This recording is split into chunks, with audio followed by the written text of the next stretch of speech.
Good morning, everybody. My name is Ken Pienta from the University of Michigan, and on behalf of Herb and Don and Creston, I welcome you to this interesting day and a half thinking about how physics and cancer biology can get together to try and understand how we can help each other understand cancer metastasis better.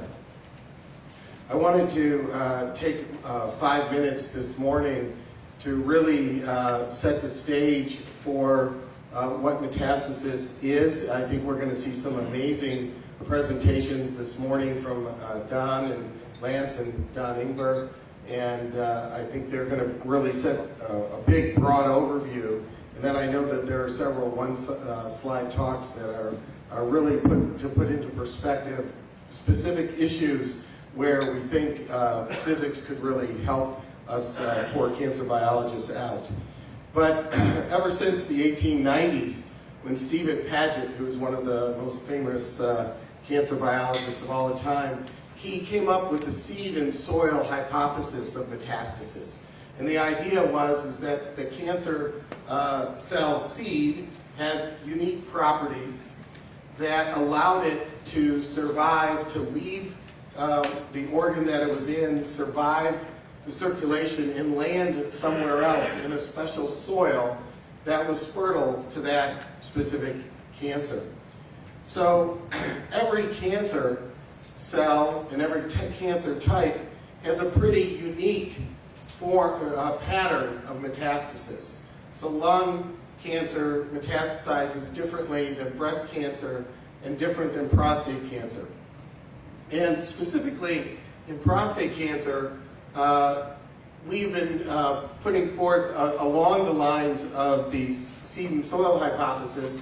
We break metastasis, the process of metastasis, into 4 steps. And those steps are, here's your primary tumor sitting in the prostate, and a series of events happen that I think you'll be hearing about that cause it to emigrate out. And one of the first questions we have is what type of cell is actually a cell that's able to survive the circulation? Is it falling into the circulation? Is it actually actively moving into the circulation? And what percent of cells actually do that? If you look at a kidney cancer, it's been measured that they're putting over 1 billion cells per day into the circulation. And yet a wide variety, the vast majority, 99.999% of those die. A prostate cancer probably is putting in a couple 100,000. And again, 99.9% die, but some successfully get out and get to the bone.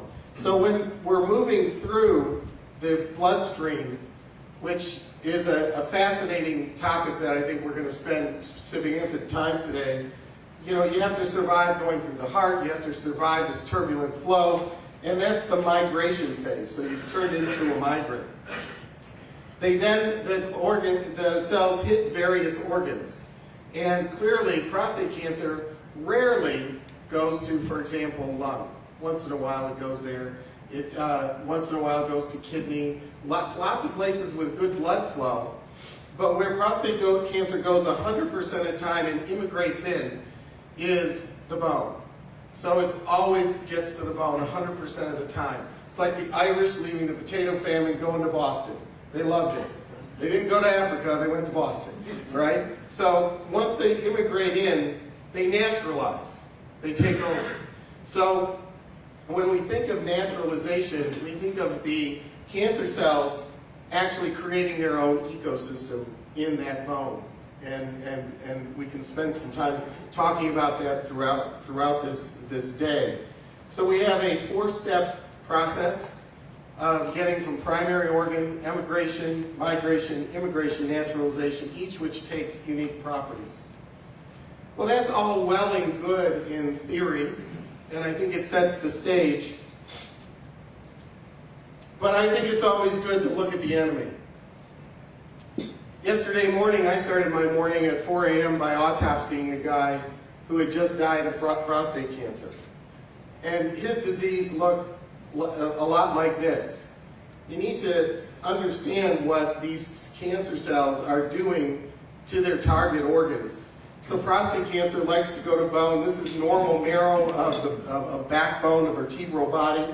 Here you can see a big blastic cement-like osteoblastic met from prostate cancer. So prostate cancer, instead of chewing up a hole in the bone, actually builds it up in a way that makes it weaker, but it's also full of matrix.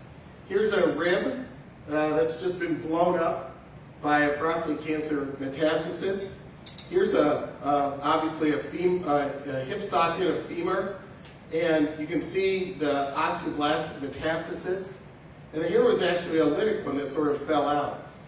And you can see that there are lots of these. There are, often hundreds of thousands of them. Here is the arm of a patient here's the normal marrow, and you can see all these different prostate cancer metastases seeding into the marrow space and growing. And actually, here's one that actually is starting to blow out the bone by becoming this strangely woven tissue.